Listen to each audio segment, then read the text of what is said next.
Here we go. I think we're live. Boom. Welcome back to, I guess, Charles Live. It used to be coming from a day of premieres. I hope that the premiere structure really worked out for you guys. Let me know any feedback you might have had. Totally for it. While we wait for some people to come in a couple of minutes, I'll start shifting my gear into news, politics, and headlines. Good morning, Jamal. So it was nice to get this whole setup done in a hotel room, as you can see here. I am out of the basement. I'm in a hotel room, and streaming here. You know, the most interesting thing about traveling to the West Coast, I've already been up for an hour, and it's 4 a.m. It's it's something.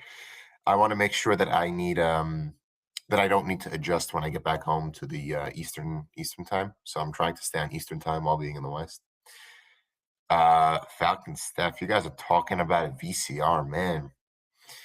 I grew up with those, but I don't know why you'd be using them nowadays. You know, the only version of a VCR I do have is one right now that plugs directly into a computer so that you can digitize. Like, what is it? Michael Smerconish keeps on having those commercials for Legacy Box. I have a machine at home. I bought it off eBay that digitizes VHS tapes for me. So I went through an entire library basically of my family's history and digitized it. I just went on a rampage one month. Okay. Nice. Let's get to it. Thank you, Falcon Steph. And guess what I can do today? I can feature some comments just like that, which had to do with my mobile setup, so I can feature some comments on screen. Let's get to it. One headline I wanted to start up with is everything that's happening as far as energy in the Strait of Hormuz. Not necessarily the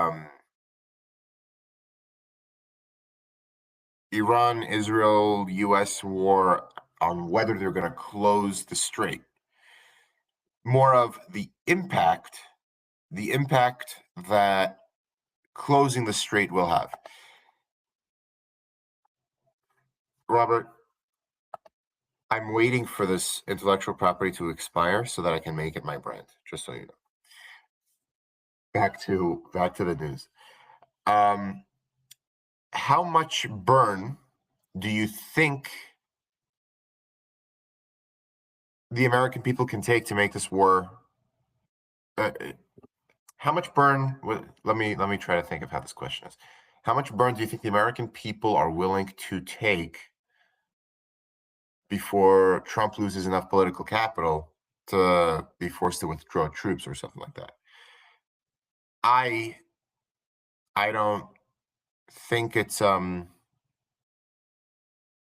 think the American people are willing to take. Listen, we're willing to take gas prices into the 4s, 5s routinely.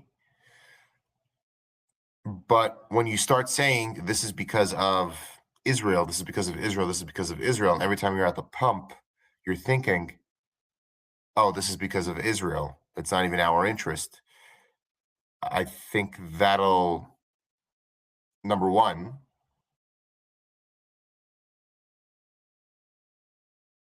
increase, let's call it, either explicit or implicit anti-Semitic tropes. That's just what I think. But I also think Americans would be less inclined to pay those $4, $5, $6 a gallon because of how half the media is saying this is not our war. This is somebody else's war. That's my take on gas prices. Now, energy prices otherwise. It was actually funny. I was on the premiere or on the live on Monday's live. I think it was Hamilton was telling me jet fuel prices already spiked up like crazy. Yeah. Is that going to be reflected in airfare prices? I guess by definition it is, but I'm not seeing headlines of, oh no, your typical flight from point A to point B just went up 300%. I'm not seeing that.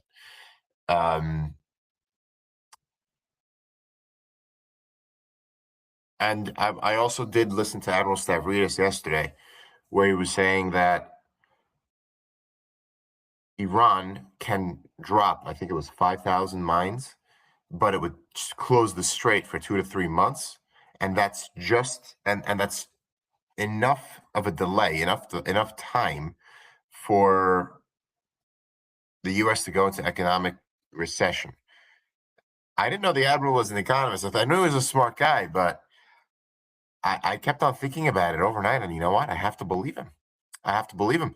Uh, if you close that strait for 2-3 months, and that's responsible for 20% of world energy and oil, I that could pop the bubble that everybody's just anxiously beating the drum and waiting for, because we all know a crash is coming.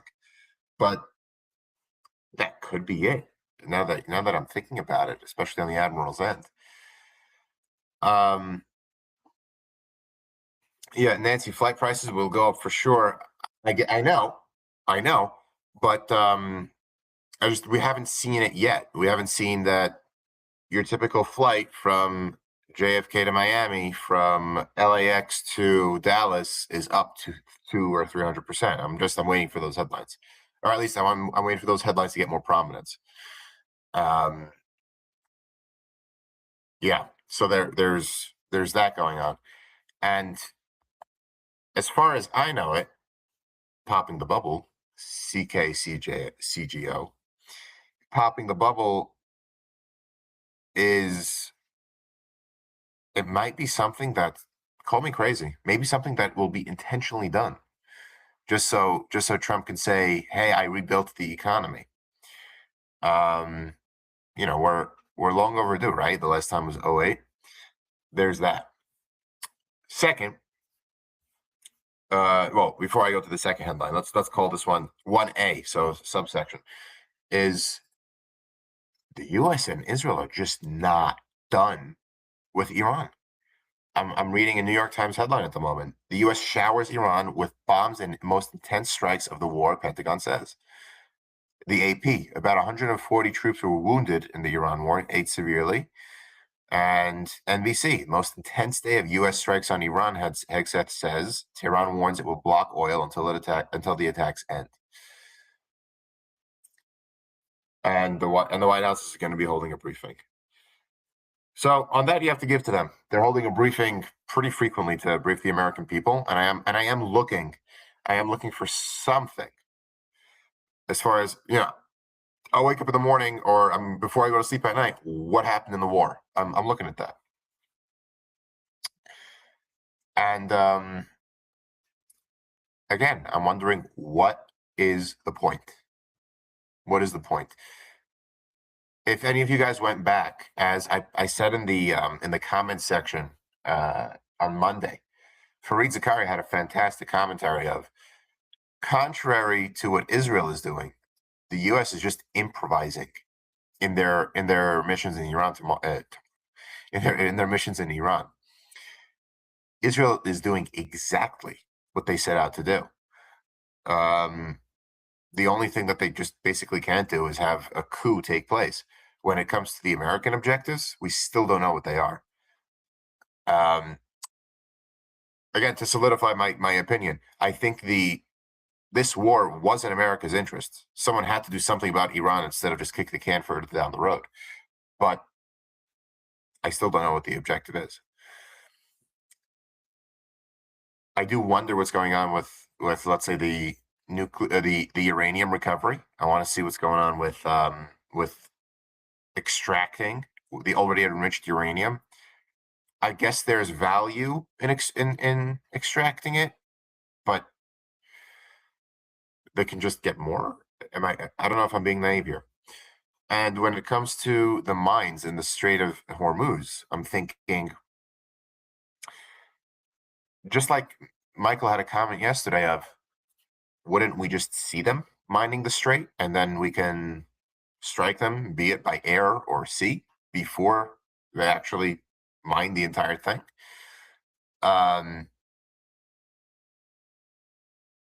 Yeah, and then let's say we take Admiral Stavridis as example, right?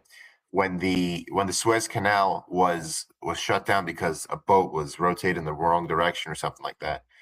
In this case, this is war. What, one rocket or one torpedo wouldn't be able to just solve it? I'm again very uninformed, very naive guy over here, not a military guy, but I'm just trying to imagine here, and I guess most of America is a lot of uninformed military people. Cool. We're at 8:14. Let's shift to the second headline. I wanted to hit. Well, okay, smaller headline that I wanted to touch on. Marjorie Taylor Greene, or the special election to replace Marjorie Taylor Greene, is well underway, and the Trump-endorsed candidate is set up to take her spot. Well, there's something to be said, right? A district that elected old Marjorie Taylor Greene or original Marjorie Taylor Greene, she is a pretty MAGA red, I don't know what you want to call district. So, question remains, right? Does the district have to be? All right, can we afford the district the courtesy of being critical thinkers and honestly believing that those values that ultra MAGA holds is the best thing for our country? Or are we going to say this is the Georgian primary system is just as broken as, let's say, New York and Pennsylvania, that they always end up with some cuckoo in office. So there's that race that's going on. And it's funny, I even remember a CNN video where they went to Marjorie Taylor Greene's district, before her whole meltdown into whatever she is now. And it was amazing how many people really believed the craziness that she stood for. Yeah. That was something that I heard on.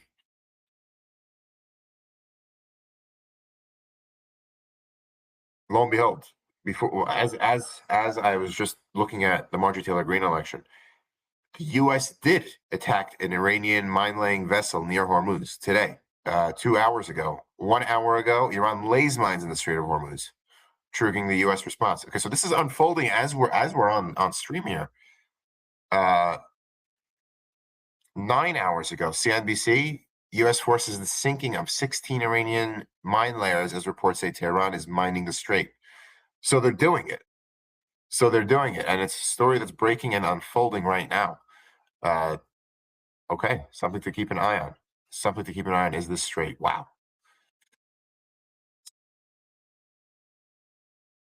Okay. And right, appended to the very end of that is a political piece saying the White House isn't panicking about oil prices, but that may change in a few weeks. Again, let's see where it goes. Poll to the audience, right? Snap poll right now. Do oil prices determine the end of this war? Go. That's what we're going for.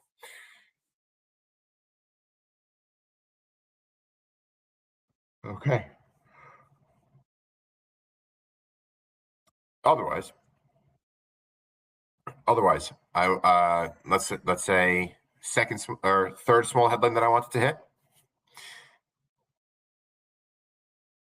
For some reason, the MAGA part of the party is hoping that the SAVE Act actually is considered, and contrary to the last go round, they want the filibuster to return to a talking filibuster.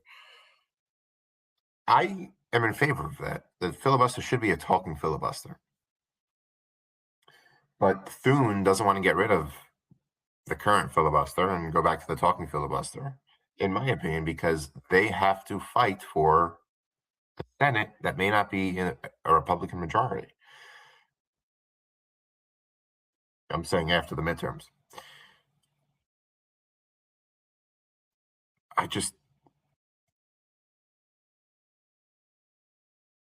think the talking filibuster rule should be reinforced, reintroduced, revised.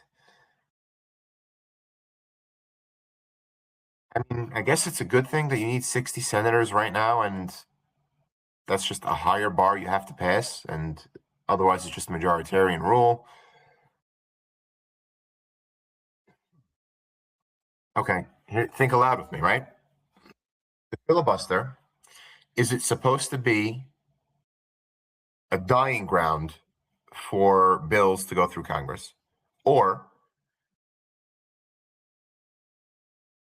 is it something that makes the Senate so unique and our legislature more robust that the legislation coming out of our legislature is more fitting, more unique? That's what I'm between right now. I know last go around there was something that was held up in Congress for a long time, and it was important to me. I'm not sure what it was, but I thought we should go back to the talking filibuster. Let's see. I want to engage in this comment. Ham White 5. We don't need single filibusters. Actually, would prefer speaking to the current Senate rule that allows a single member to stop a bill. Even better, they stop the bill by an email. An email. I'm particularly remembering Fareed Zakaria commentary where he advocates going back to his speaking filibuster, but for now the filibuster goes by email. So that's something. But I also recall, I might have even told you guys, it's just it holds a special place in my memory. One of the first books I read after I got married, I remember, was a book by Jeff Flake, The Conscience of a Conservative. Jeff Flake, the former senator from Arizona, wouldn't cave into MAGA and basically paid with his job. He said that the filibuster is what makes the U.S. Senate great.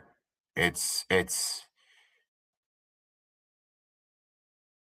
he holds that he held the same values as Barry Goldwater. Think of him what you will, but the Senate legislating. This is a rough quote from the book. Legislating in the Senate is hard. It's supposed to be hard, and that's why there's a 60 vote threshold. And voting your conscience is how you're supposed to be voting, not necessarily voting strategically, meaning if you know a bill is automatically going to pass, you should still vote your conscience. You shouldn't vote no for political capital. Calculating that your no vote may pay off dividends later on. Meanwhile, in your heart, you're hoping that the bill passes. Anyways, back to the filibuster. Ha ha ha. I didn't wait to get married to read that, my friend. My whole life got upended, and I needed to figure out a better schedule for educating myself versus running a family. So that's the short answer to it. But back to the filibuster. John Thune is saying that. So first off, so conservatives are putting Thune into like a pressure cooker kind of environment to pass the SAVE Act, and Thune is really staying put in keeping the filibuster untouched. And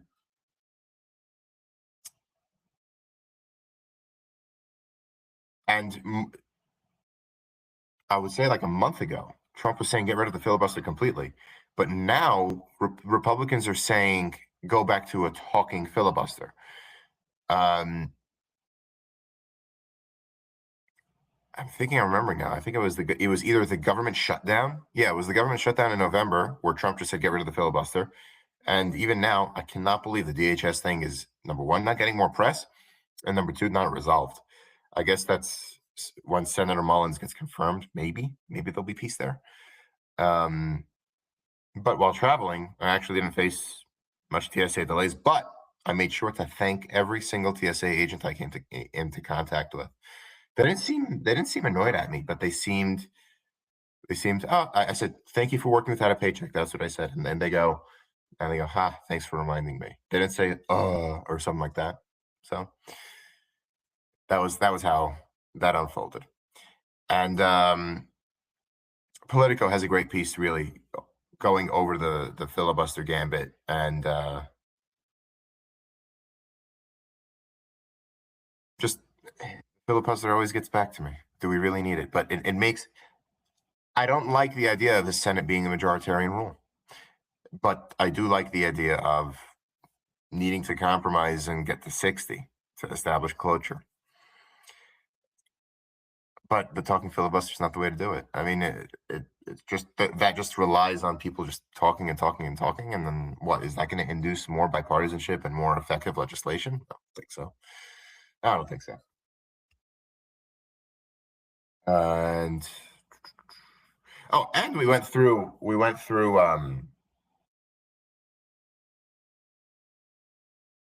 this the SAVE Act.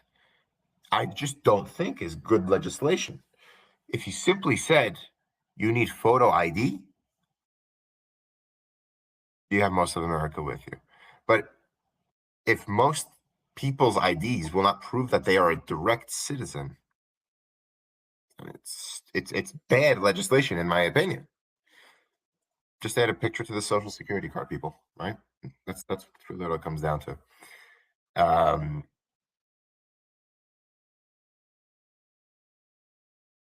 Okay. And for those New Yorkers, last but not least, right?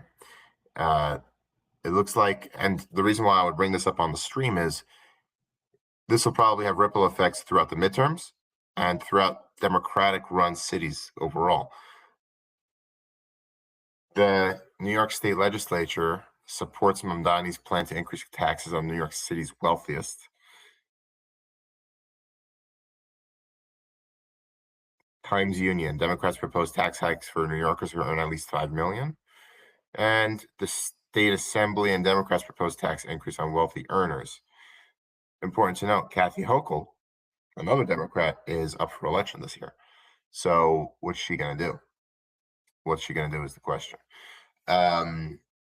If the tax spikes go through, I wonder what the implication of the other Democrat-run cities will be. Will this be viewed as a victory for the Democratic Party, or will the Republicans use this as a cudgel of look at what they're doing to you? That's it for my headlines. On to comments, right? We got another 5 minutes to go. Let's see what we did. Ladies and gentlemen, this is your mobile cast, huh? And fair to say, Friday's stream will be mobile, will be pre-recorded because I guess I'll be in flight, or I might be in flight. That's really a better way of saying it.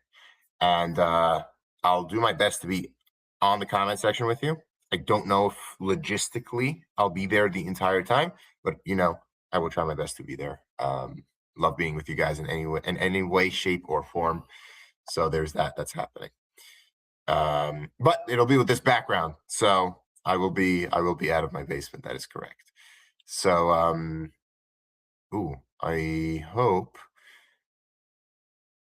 I hope Kiki's able to get on the stream. I saw a comment. Did you figure out Kiki yet? Any comments? Let me know. Oh, there we go. Okay. Lobster rolls. Guess what? I never had lobster in my life.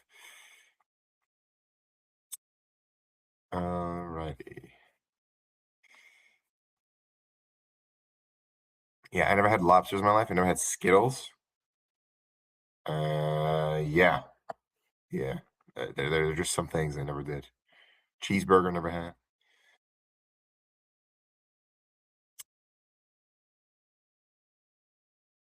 Let's see what else we got going on.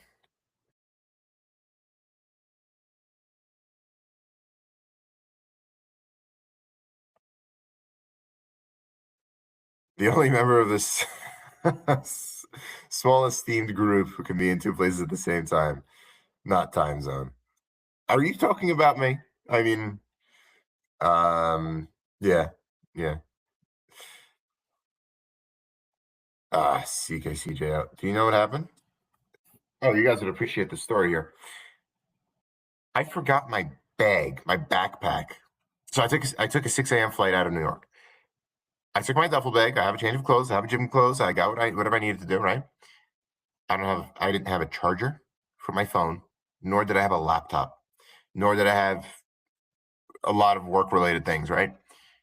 And I need a laptop. I cannot survive without a laptop, especially work wise while away. So I go to Instacart and I tell the shopper, go to Costco, pick up a laptop for me, drop it off by the hotel. The shopper comes back, gives me the laptop. I open it up. It is unsealed and it was a return by a different customer. Laptop was locked under somebody else's username. I could do nothing about it. So I'm effectively walking around with somebody else's laptop that's defunct. And, I'm in a foreign place. I don't have means of transportation. I Uber to Costco, return it, thanks to Costco's nice return policy, and buy a new one. Meanwhile, Instacart, I ask Instacart, can you refund me? This is before I went and exchanged it myself. They said, we need a picture of the box to refund you. I said, no. So here's the story. I ended up going to Costco, doing the return myself. I laid out $50 or $60 in transportation to go and do this myself, which I shouldn't have had to do. They go, so then Instacart says, all right, we'll give you a full refund. Just send us a picture of the opened box. I said, no, I did it myself. Please just reimburse me the $50, $60, and here are the receipts for my transportation. And I'm waiting on a response from them because I said, Charles, let me choose the honest route and not choose to get a free computer on Instacart's dime.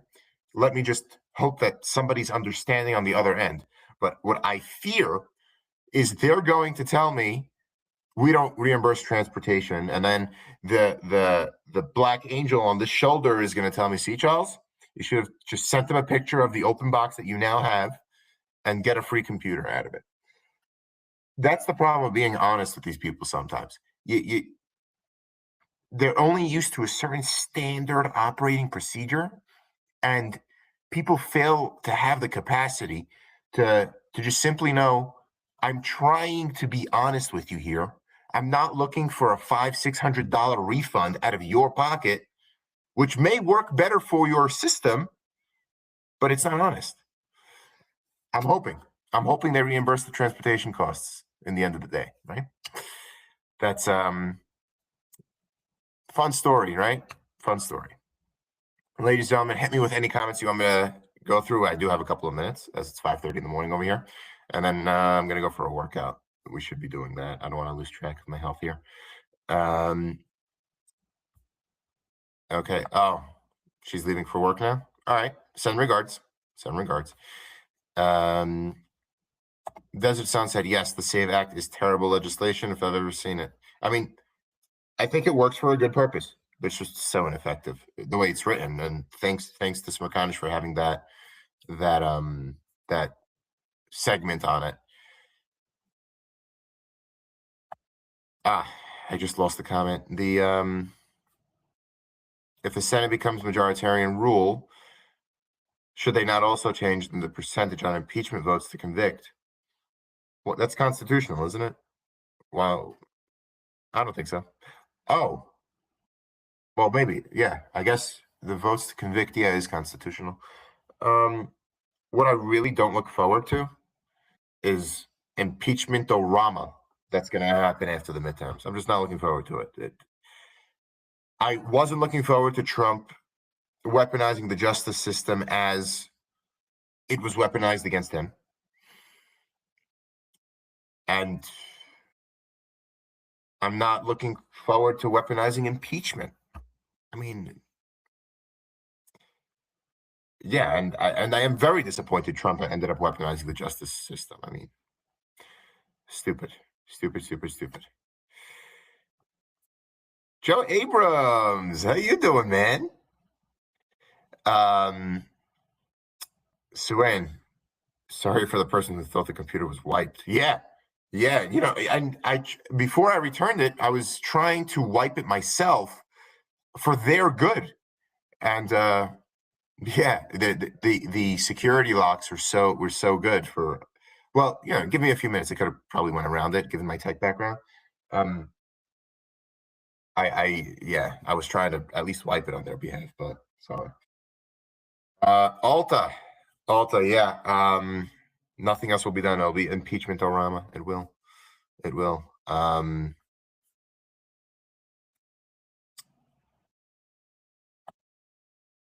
Wow. I'm so flattered Joe's here. All right.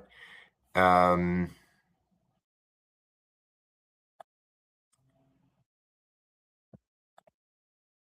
let's see what else. Jamal, you want pictures of the okay. So there's a sunset. How to hold Trump accountable. You have elections, you have midterm elections, and then he responds to much political support waning. Wow, we're 5 minutes over, but hey, where am I going, right? Um,